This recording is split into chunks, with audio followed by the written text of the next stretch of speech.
All India Congress കമ്മിറ്റിയുടെ അധ്യക്ഷൻ മല്ലികാർജ്ജുൻ ഖാർഗെ നരേന്ദ്രമോദിയെ ഭീകരവാദി എന്നാണ് വിശേഷിപ്പിച്ചിരിക്കുന്നത്.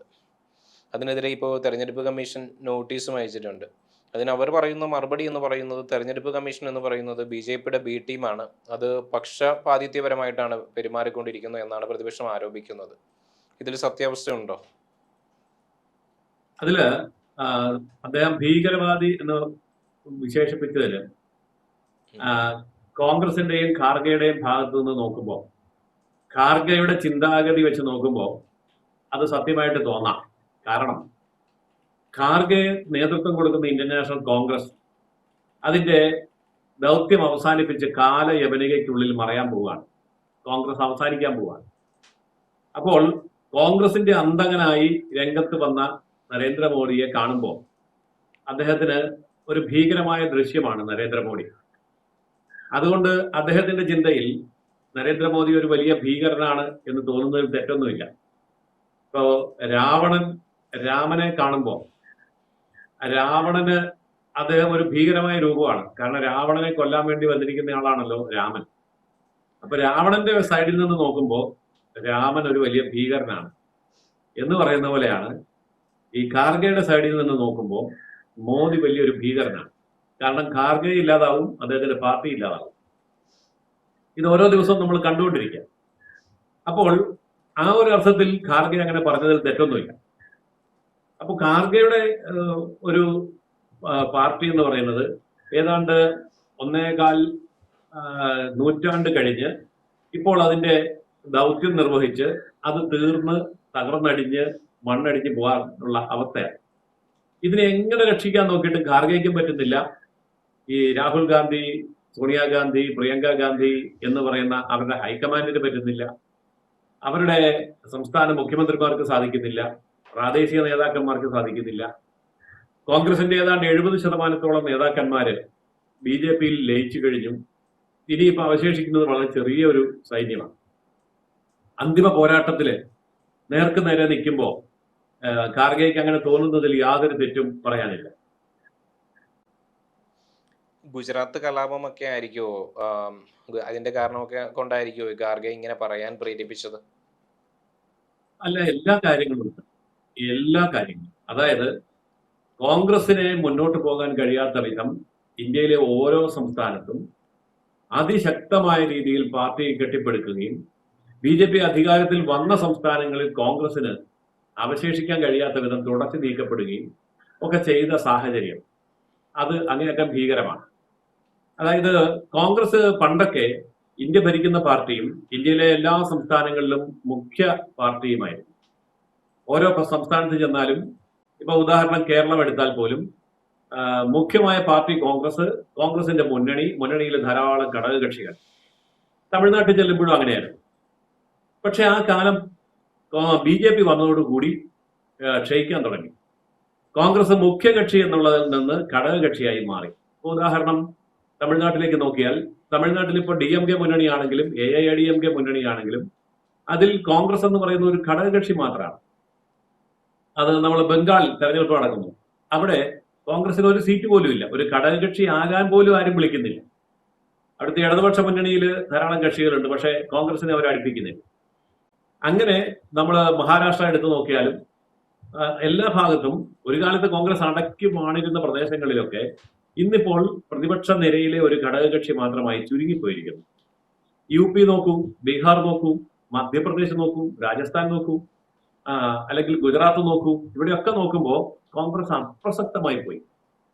അങ്ങനെയുള്ള ഒരു സാഹചര്യത്തിൽ ഭീകരമായ ഒരു രൂപമായിട്ട് മോദിയെ കാണുന്നതിൽ തെറ്റൊന്നുമില്ല. ഇലക്ഷൻ കമ്മീഷൻ ഇങ്ങനെ പക്ഷപാതിത്വപരമായിട്ട് പെരുമാറുന്നുണ്ട് എന്ന് തോന്നുന്നുണ്ടോ? ബി.ജെ.പി നേതാക്കൾക്ക് ഈ പറയുന്ന പോലെ നോട്ടീസൊന്നും അയക്കുന്നില്ല ചട്ടലംഘനവുമായി ബന്ധപ്പെട്ടുകൊണ്ട്. നേരെ മറിച്ചുകൊണ്ട് പ്രതിപക്ഷ നേതാക്കൾക്ക് ഇങ്ങനെ നോട്ടീസൊക്കെ അയക്കുന്നു എന്നാണ് അവർ ദുഃഖം രേഖപ്പെടുത്തുന്നത്. അതെ, അത് ധാരാളം കാര്യങ്ങളിൽ ദുഃഖം രേഖപ്പെടുത്താറുണ്ട്. ഈ ഇലക്ഷന്റെ റിസൾട്ട് വന്നു കഴിഞ്ഞ് റിസൾട്ട് മോശമായി എന്നിരിക്കട്ടെ, അങ്ങനെ റിസൾട്ട് മോശമായി കോൺഗ്രസിന് പ്രതീക്ഷിച്ച മുന്നേറ്റം ഉണ്ടായില്ലെങ്കിൽ ആദ്യം പറയുന്നത് എന്താണ്? ഇലക്ഷൻ കമ്മീഷൻ പക്ഷപാതപരമായി പെരുമാറി ഇലക്ട്രോണിക് വോട്ടിംഗ് യന്ത്രം മുഴുവൻ ബി.ജെ.പിക്ക് അനുകൂലമായി സെറ്റ് ചെയ്ത് വെച്ചു. ഇപ്പൊ കേരളത്തിൽ നമ്മൾ റിസൾട്ട് കാത്തിരിക്കുകയാണ്. അടുത്ത മാസം 4-ാം തീയതി റിസൾട്ട് വരുമ്പോൾ UDF 8 നിലയിൽ പൊട്ടിയെന്നിരിക്കട്ടെ, കോൺഗ്രസിന് ഭരണം കിട്ടിയില്ല എന്നിരിക്കട്ടെ, ആദ്യം പറയാൻ പോകുന്നത് മെഷീൻ എല്ലാം തെറ്റായിരുന്നു, അത് മുഴുവൻ BJPക്കും ഇടതുപക്ഷത്തിന് അനുകൂലമായിട്ട് സെറ്റ് ചെയ്ത് വെച്ചു, അങ്ങനെ BJP LDF ഡീലുണ്ടാക്കി, അതുകൊണ്ടാണ് ഞങ്ങൾ തോറ്റുപോയത്, ഇല്ലെങ്കിൽ ഞങ്ങൾ ജയിച്ചാനെ, ഇതായിരിക്കും പറയാൻ പോകുന്നത്. ഇനിയിപ്പോ രാഹുൽ ഗാന്ധിക്കും പ്രിയങ്ക ഗാന്ധി, സോണിയാഗാന്ധി ഇവർക്കെതിരെയുള്ള കേസ്, റോബർട്ട് വാദ്രയ്ക്കെതിരായിട്ടുള്ള കേസ്, ആ കേസിന്റെ നടപടികൾ വന്നപ്പോ എന്താ പറഞ്ഞത്? കോടതി മുഴുവൻ BJP ആണ്, കോടതിയെ BJP വൽക്കരിച്ചിരിക്കുന്നു, ഇലക്ഷൻ കമ്മീഷനെ BJP വൽക്കരിച്ചിരിക്കുന്നു, CBIയെ BJP വൽക്കരിച്ചിരിക്കുന്നു, കുറച്ചുകൂടെ കടത്തിയാ പറയുന്നത് RSS വൽക്കരിച്ചിരിക്കുന്നു എന്നാ പറയുന്നത്. ബാക്കിയുള്ളവർക്കൊന്ന് സന്തോഷമായിക്കോട്ടെ എന്ന് കരുതിയ. അപ്പോ കോൺഗ്രസ് ജയിക്കുകയാണെങ്കിലോ, ഇപ്പൊ വരാൻ പോകുന്ന ഇലക്ഷനിൽ കേരളത്തിൽ UDFന് നല്ല മുന്നേറ്റം കിട്ടി ജയിക്കുകയാണെങ്കിലോ, ഇതൊന്നും പറയാല, ജനാധിപത്യത്തിന്റെ വൻ വിജയം എന്നായിരിക്കും അന്നേരം പറയുന്നത്. അപ്പോ പരാജയത്തിന് ഒരു മറുപടി ഇല്ലാതെ വരുമ്പോൾ, അല്ലെങ്കിൽ അതിനൊരു വിശദീകരണം കൊടുക്കാൻ കഴിയാതെ വരുമ്പോൾ, സ്ഥിരമായി കോൺഗ്രസ് ഉപയോഗിക്കുന്ന ഒരു തന്ത്രമാണ് ഇലക്ഷൻ കമ്മീഷൻ BJP ആണ്, RSS ആണ്, അതുപോലെ കോടതി BJP ആണ്, RSS ആണ്. ഇത് അങ്ങേയറ്റം ബാലിശമായിട്ടുള്ള ഒരു വാദമായി ഇന്ത്യയിലെ എല്ലാ വിഭാഗം ജനങ്ങളും എല്ലാ സ്ഥലത്തും തള്ളിക്കളഞ്ഞതാണ്. അതല്ലെങ്കിൽ കൊള്ളാം, കോൺഗ്രസ് ജയിച്ചു, ഇപ്പൊ കർണാടകത്തിൽ കോൺഗ്രസ് ജയിച്ചു, അധികാരത്തിൽ വന്നു. അപ്പോൾ ഇലക്ഷൻ കമ്മീഷൻ BJPക്ക് അനുകൂലമാണെന്ന് പറഞ്ഞില്ല, അത് ജനാധിപത്യത്തിന്റെ വിജയമാണ് എന്നാണ് പറഞ്ഞത്. അപ്പൊ ഇതിൽ നിന്നൊക്കെ എല്ലാവർക്കും തന്നെ മനസ്സിലാവുന്ന കാര്യമാണ് കോൺഗ്രസ് ഇത്തരം വാചകമടിയുടെ പിന്നിലുള്ള മനഃശാസ്ത്രം എന്താണ് എന്ന്. ഈ 2023 ഇലക്ഷൻ കമ്മീഷണർ ആക്ട് ഒക്കെ ഉണ്ടല്ലോ, അതിലൂടെ BJP ഇലക്ഷൻ കമ്മീഷനെ അവർക്ക് വേണ്ടപ്പെട്ട ആളെ തിരഞ്ഞെടുക്കുന്ന ഭാഗത്തിലേക്ക് ആക്കി എന്നൊക്കെയാണ് പ്രതിപക്ഷം ആരോപിക്കുന്നത്. അതിനെയൊക്കെ എങ്ങനെയാണ് നോക്കി കാണുന്നത്? എപ്പോഴും പ്രതിപക്ഷം പറയുന്ന ഒരു കാര്യമാണ് ഇത് CPM പണ്ട് പറയുമായിരുന്നു. അതായത് BJPക്ക് എന്തെങ്കിലും നേട്ടമുണ്ടാവുന്ന ഒരു സാഹചര്യം, രാഷ്ട്രീയ അന്തരീക്ഷം വരുന്നു. ആ BJPക്ക് നേട്ടമുണ്ടാകുമ്പോൾ അത് BJP ഉണ്ടാക്കിയ നേട്ടമാണെന്ന് പറയുന്നതാണ് സത്യസന്ധത. അതാണ് രാഷ്ട്രീയപരമായിട്ടുള്ള ഒരു മൂല്യം. അതില്ലാത്തപ്പോൾ BJPക്ക് എവിടെ നേട്ടമുണ്ടായാലും അതൊക്കെ ഇലക്ഷൻ കമ്മീഷനെ സ്വാധീനിച്ചുകൊണ്ടാണ്, അതല്ലെങ്കിൽ കോടതിയെ സ്വാധീനിച്ചുകൊണ്ടാണ്, ഇതൊക്കെ പറയും. ഇപ്പോ ആം ആദ്മി പാർട്ടിയുടെ 10 MP-മാരിൽ 7 പേര് BJPക്കാണ്. അപ്പോൾ എന്താ പറയുക? അപ്പൊ പറയുന്നത് അവരെ വിലക്കെടുത്തതാണ്, അവരെ മന്ത്രിസ്ഥാനം കൊടുത്ത് മോഹിപ്പിച്ചതാണ്. ഇതൊക്കെ പറയുമ്പോൾ മനസ്സിലാക്കേണ്ട ഒരു കാര്യം, നമ്മുടെ ഭാഗത്ത് നിന്ന് ആൾക്കാർ BJPയിലേക്ക് പോയെങ്കിൽ നമുക്ക് എന്തുകൊണ്ട് അവരെ നമ്മുടെ ഭാഗത്ത് ഉറപ്പിച്ചു നിർത്താൻ കഴിഞ്ഞില്ല? പാർട്ടിയുടെ ദൗർബല്യമല്ലേ?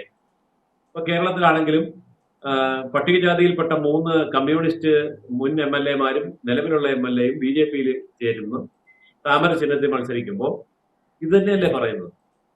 എന്നാൽ ഞങ്ങളുടെ കമ്മ്യൂണിസ്റ്റ് പാർട്ടിക്ക് അകത്ത് ഉണ്ടായിരുന്ന MLA-മാർ എന്തുകൊണ്ടാണ് ഒരു MLA പോലും ഇല്ലാത്ത BJPയിൽ പോയി ചേർന്ന് മത്സരിക്കുന്നത്? അപ്പോൾ അതിന്റെ പിന്നിൽ BJP അത്രമാത്രം കേരളത്തിൽ നിർണായകമായി, അതുകൊണ്ടല്ലേ. അത് സമ്മതിക്കാൻ കഴിയാതെ അതിന് മറ്റു ന്യായങ്ങൾ നിരത്തുമ്പോൾ അത് ജനങ്ങൾക്ക് മനസ്സിലാവും. നമുക്കറിയാം, നരേന്ദ്രമോദി നടത്തുന്ന എല്ലാ പ്രസ്താവനകൾക്കും അദ്ദേഹം മാപ്പ് പറഞ്ഞിട്ടുണ്ട്. അതേപോലെ തന്നെ ഈ പ്രസ്താവനയ്ക്കും ഖാർഗെയുടെ ഭാഗത്തു നിന്ന് ഒരു മാപ്പ് നമുക്ക് പ്രതീക്ഷിക്കാമോ? ഒന്നും പ്രതീക്ഷിക്കുകയൊന്നും വേണ്ട. നരേന്ദ്രമോദി അങ്ങനെ ഒരിടത്തും പ്രസ്താവന നടത്തിയിട്ട് മാപ്പ് പറഞ്ഞിട്ടുമില്ല. ഞാൻ ഉദ്ദേശിച്ചത് രാഹുൽ ഗാന്ധി. രാഹുൽ ഗാന്ധിക്ക് മാപ്പ് പറയേണ്ടി വരുന്നത് എപ്പോഴാന്ന് വെച്ചാൽ, രാഹുൽ ഗാന്ധിയെ പറഞ്ഞ കാര്യങ്ങൾ കോടതിയിൽ ഏർപ്പെടുകയാണ്.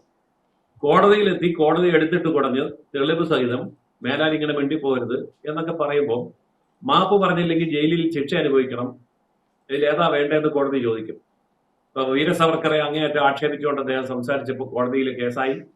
കോടതി അവസാനം ചോദിച്ചു, ഈ സ്വാതന്ത്ര്യ സമര സേനാനികളെ ഇങ്ങനെ ആക്ഷേപിച്ചാൽ അതിന്റെ നടപടി എന്താണെന്ന് നിങ്ങൾക്ക് അറിയാമോ? ഒന്നുകിൽ നിങ്ങൾ ജയിലിൽ പോകണം, അല്ലെങ്കിൽ മാപ്പ് പറയണം എന്ന് പറഞ്ഞപ്പോൾ എന്നാ ഞാൻ മാപ്പ് പറഞ്ഞേക്കാം എന്ന് പറഞ്ഞു.